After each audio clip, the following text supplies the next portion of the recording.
kid who didn't die is a greater tragedy than the one who did. She got off easier, I think, though her soul could be compromised. Because he did die. His body didn't, but he did. How can I know? Bael tells me. He is a demon. He doesn't say that he is, but I think he is because there's nothing else that a malevolent, disembodied voice could be, unless I am mentally ill from schizophrenia, and I am not mentally ill from any disease. I am sane. If you remember nothing else from my writings, know that I am or was sane. If the words I type into my phone seem erratic, it's because I am forever in a hurry. Bael doesn't want me to write anything. He gets angry when I tell people about the future. I am not possessed. That would mean he has a strong hold on my mind and body, and he doesn't. Not yet. I am what the Catholic Church describes as demonically oppressed. The demon hangs around and wears you down with temptation and depressive ideas about the total pointlessness of existence. Bael is open about his intentions most of the time. He will break me and often points to the fact I used to have a career and a family and a name beyond this pen one I cling to futilely. He will hollow me out of earthly things because, he says, I am special. I never knew my bio parents, but Bael says he does, and he supposedly lets them speak through him until I beg him enough times to stop. I can't be sure, but I think my suffering pleases him. This feeling alone makes resisting his offer easier for now. Your parents are Cambions, he says, and I say, even when I already know, what's a Cambion? The union of beings like me and human spirits manifested in an earthly body. Your soul and body, Bael says, are unique because two Cambions have never procreated successfully until you. I am not special unless hated, ugly things are special. Humans are simple creatures, easily scared and angered by what they don't know and what is new. They regard anything beyond their limited experience as wrong and waste so much time and energy holding fast to familiar ideas even when those ideas cause them, and those they claim to love, suffering and death. They will dismiss and discard their own babies for a missing toe, a crossed eye, an awkward stare, never understanding the value of a differing perspective made by less common physicality and experiences. All experiences are valid, Bael says, but I don't understand. You mean God loves us, and suffering exists so that an individual, no matter how brief or pointless or tragic their life, can observe it and develop their perspective. Why? What's the point? I ask, and he always answers the same. I know only a little more than you. Yes, we exist to observe our experiences, which we have so very little power over, but I'm sure God doesn't love us. If there is a God, I've never met him, and you never will either. Because I am a Cambion or something? Because no one meets him. He or it or whatever might not exist. If he does, then he's recused himself from his own creations for the most part. Why are we here to observe? And what makes each experience important? I don't know. I only know we're here to do that. Maybe so we can have knowledge of our experiences, and this God feeds off it, or benefits somehow. The bees don't know they make honey for humans, I say, paraphrasing my favorite book. Yes, Bael agrees, but it's hard to say if it's something made or something a being just is. The cows don't know their meat. No creature seems to have a choice about what they are or what they do. Terrifying. So you're also saying free will isn't real? Not for humans.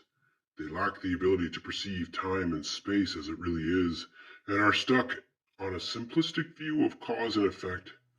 That's why many believe in a creator to begin with. The idea of the universe simply being without beginning, without end, eludes them. Am I different? Your blood is special, but I don't know yet about your mind. Tell me what came before you. This is an exercise in logic that leads to the inevitable truth of fatalism. All things experienced are destined to happen from the prime mover of existence, some unknown cause that caused everything else. What came before you?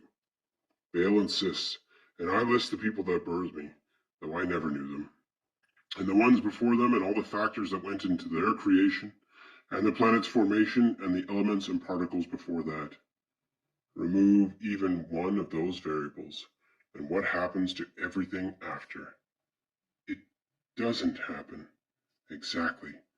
Your decisions, AB, are derived from factors inside your brain, a material object, a complex one, but no different fundamentally from any other matter in the universe.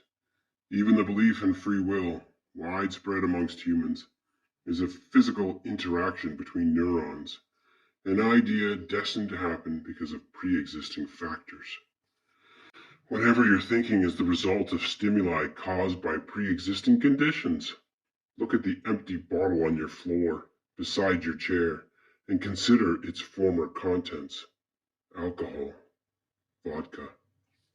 Your identification of the bottle and its contents are based on the pre-existing ideas your brain possesses because of prior experiences. Your ability to comprehend the bottle as a mere object came after you learned about objects in general. You did this by touching them, sticking them in your mouth. Like when I was a baby? Yes. But consider if you were shut into a crib in a dark room for most of your life.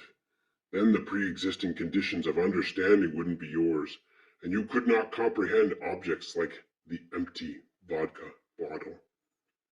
But I'd want to, really bad. Bael does not possess a sense of humor. I don't understand how this relates to free will. I offer you two choices.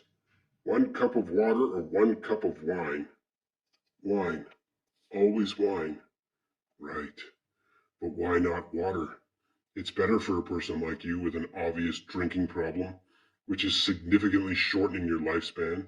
You possess a sense of self-preservation, so why choose what's bad for you? I can't help it. I'm an alcoholic. Exactly. And the reason for your alcoholism? My shitty childhood? My shitty adulthood? Shittiness? Now consider every other thing you do, say, or think. Why are you like this? Shittiness. Shit factors caused by other shit factors going back to the prime shit mover. I get it, I think. Everything.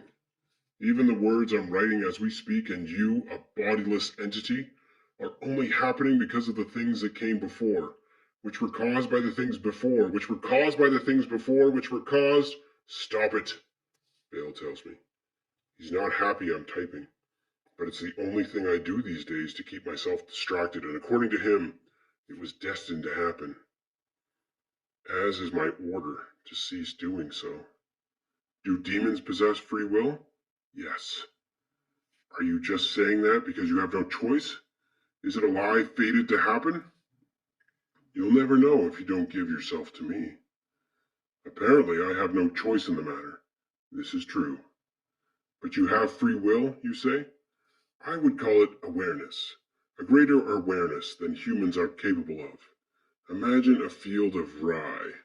Ugh, I've read that one. Yes, except I am not the catcher of humans toddling off the edge because there is no edge. No cliff, or plunge to lose one's innocence. No one is innocent. We each come into being exactly the way the cruel and indifferent universe intends, relentlessly forward along a chain of causes and effects, to evil, to good, to every other end imaginable. I stand above the rye and can see what you cannot. What's around and what's coming are natural to me, just as a human sees more than the bees making honey. Do we make honey for you then, Bael? Sometimes, he admits. We are causes without effect, here from the beginning as you might see it, free to meddle and change the trajectory of our more corporeal lives. But you are different. This is different. You will submit yourself to an experience reserved for those of my kind. You will experience the future through the eyes of others, and from this journey you will understand what it is I am offering to you. You're offering me a choice when choices, according to you, are impossible. So is the offer itself fated, and so too my response to it? No, not this time. You will choose to have free will, or remain amongst the lesser fodder who do not, doomed to linger in death as the playthings and currency of your betters. I refuse. You cannot. Not yet. I present the cast of the living, whose thoughts and senses will be open to you. In the near future, they will each come into contact with one of my brethren, a powerful and mighty spirit, rich in the souls of the dead and esteemed highly for his governance of mortals, for the benefit of us, the benefit of demons. Some would call us angels. Is there a difference? No, there is not. Below is a list of the people Bael gave me. I have done my best to recount the list, but it is difficult to write under his scrutiny sometimes. His presence produces a great feeling of unease and alarm at all times. The cast, in quotation marks. Henry Miller, an English teacher at Buckner Collegiate. Jason Thomas, a grade 10 student at Buckner Collegiate. Gordon Thomas, Jason's father. Robin Montcalm, a grade 10 student at Buckner Collegiate. Paul Montcalm, Robin Montcalm's father, a former teacher at Buckner Collegiate, dying of cancer. Jude Calder, a grade 10 student at Buckner Collegiate, son of the vice principal Calder. Lucille Wong, a veteran detective of the Bridalveil Police Department. Joanna Wilson, Buckner Collegiate's librarian. I have written down my experiences, as I believe anyone would should they be exposed to such an ordeal. Pray for me. I don't know who it'll go to, if anywhere, or if they'll help or make things worse. Indifference seems to be the standard response from this universe.